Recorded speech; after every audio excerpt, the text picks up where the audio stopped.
అన్న ప్రభాస్ బాహుబలి తర్వాత మా ప్రభాస్ని చూడలేకపోయాం ఒక్కళ్ళు సరిగ్గా చూపించడం లేరన్న. అంతంత బడ్జెట్లు పెట్టి సినిమాలు తీసి వాళ్ళు ఎందుకు తీశారు కూడా వాళ్ళకి తెలియదు. కానీ నేను డైరెక్టర్ని ఎవరిని కించపరచట్లేదు, కానీ ఎప్పుడెప్పుడు మళ్ళీ బాహుబలి ప్రభాస్ని చూస్తామని చెప్పి కళ్ళు కాయలు కాసేలా ఎదురు చూసాం. ఫ్యాన్స్కి మళ్ళీ అంతకు మించిన సినిమా ఇచ్చినందుకు నాగశ్విన్ గారికి చాలా థ్యాంక్స్ చెప్పుకుంటున్నాం. అండ్ ఇంకొకటి, దయచేసి నెగిటివ్ టాక్ స్ప్రెడ్ చేసే వాళ్ళు ఎవరైనా ఉంటే వచ్చి ఒకసారి మీరు సినిమా చూడండి అన్న. సినిమా చూడకుండా అయితే రివ్యూలు రాయకండి. ఎందుకంటే ఇది మన తెలుగు సినిమా, మన ఇండియన్ సినిమాకి మన తెలుగు అంటే ఏంటో బాహుబలి ద్వారా తెలిసింది.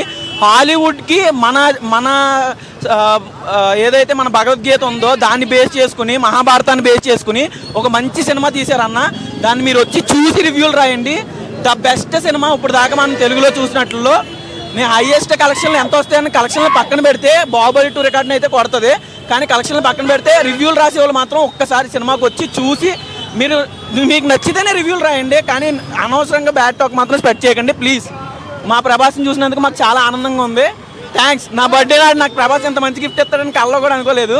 Thank you so much bro. నేను పెద్ద నెగిటివ్ నా కొడుకుని ఏ సినిమాలో కూడా ఫస్ట్ నెగిటివ్ ఎదుగుతా, అలాంటిది ఈ సినిమాలో మొత్తం పాజిటివ్. సినిమా అయితే సూపర్ అసలు. ఇప్పుడు నేను ఇక్కడికి వచ్చి చెప్పేంత ఇది కూడా లేదు. బట్ కాకపోతే నా ఫస్ట్ టైం నేను వచ్చి చెప్తున్నాను, సినిమా అయితే సూపర్ అసలు. హై ఎక్స్పెక్టేషన్స్, నా ఎక్స్పెక్టేషన్స్ రీచ్ అయ్యాను నేనైతే. ప్రభాస్ ఫ్యాన్ కదా నేనైతే. కానీ ఇదే ఫస్ట్ టైం 2 గంటలకు సినిమా వచ్చి చూడడం నా జీవితం మాత్రం ఫస్ట్ టైం వచ్చా. ఎక్కడ ఏదైనా నెగిటివిటీ డిసప్పాయింట్ అవుతారేమో చెప్పి భయపడ్డా, కానీ అయితే మాత్రం సూపర్. నిజంగా 100% కేక మూవీ ఖచ్చితంగా విజిట్ చేయాలి.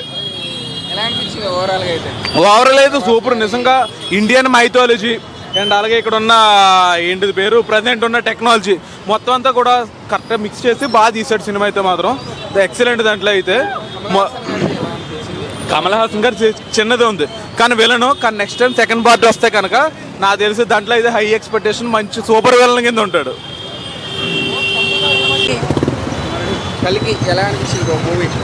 సినిమా ఒక ముక్కలో చెప్పాలంటే కేసీపీడి బ్రో. ఫస్ట్ హాఫ్ ఒక ఎత్తు అయితే సెకండ్ హాఫ్ ఇంకొక ఎత్తు. 600 కోట్లకు న్యాయం చేసింది కలికి. అశ్విని దత్, నాగశ్విన్ సారీ. అంటే ప్రజెంట్ ఉన్న జనరేషన్ పరంగా మహాభారతం తీసుకొని చాలా బాగుంది బ్రో. అట్లానే జెన్యున్గా ఉంది, ఏం తప్పులు చూపించలేదు, పర్ఫెక్ట్ చూపించిండు. కేసీపీడి ఓమరాజు అని గుద్ద వాళ్ళేం కాదు అంతే. అంత రేపటి కోసం అంతే. ఒక్క ముక్కలో చెప్పాలంటే వన్ మ్యాన్ షో అంతే. ఎవ్వరు వీళ్ళు తక్కువ అని కాదు, ప్రతి ఒక్కరు ఎక్కువ. దాంట్లో ప్రతి ఒక్కరి క్యారెక్టర్ ప్రతి ఒక్కరికి న్యాయం చేసింది వాడు నాగార్జున. అట్లుంది సినిమా. 3 సార్లు కాదు 4 సార్లు కూడా చూడొచ్చు సినిమాని. అన్న మూవీ అయితే చాలా బాగుంది. ఫస్ట్ ఆఫ్ ఆల్ మనం ఏ ఎక్స్పెక్టేషన్స్ అయితే పెట్టుకొని వెళ్తామో, మన నాగమామ నాలాగా బక్క ఉంటాడు కానీ పవర్ చాలా ఉంది.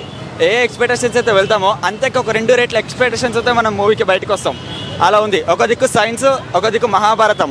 ఫస్ట్ ఆఫ్ ఆల్ నాలాంటి యూత్ ఏంటంటే ఈ సినిమా చూశాక మహాభారతం గురించి తెలుసుకోవాలని కన్ఫామ్గా అనుకుంటారు. ఈ రోజులో మహాభారతం గురించి అందరూ ఏదో లైక్ తీసుకుంటారు, ఎక్కువ సైన్స్ దిక్కు వెళ్తారు. కానీ ఈ మూవీ చూసినాక ఒక్కొక్కరు క్యారెక్టర్స్ ఇస్తారు.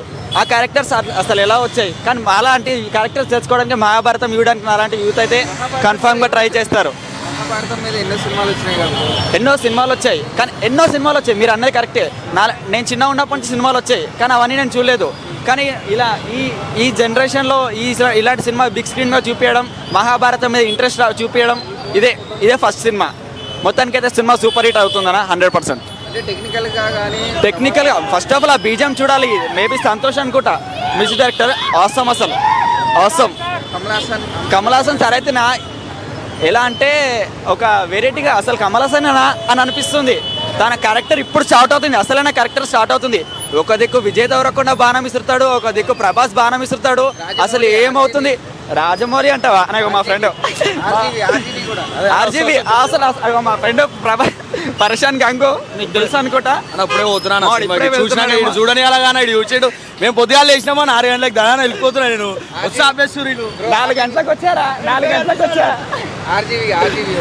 ఆర్జీవి అయితే అసలు అవసరం అని అసలు ఎక్స్పెక్ట్ చేయలేదు. అస్సలు ఎక్స్పెక్ట్ చేయలేదు. అమ్మా బాబాయ్, మైండ్ బ్లోయింగ్ బాబాయ్. ఆర్జీవిని అస్సలు ఎక్స్పెక్ట్ చేయలేదు. కానీ సినిమా మాత్రం super super super. Thank you. వర్షం పడుతుంది.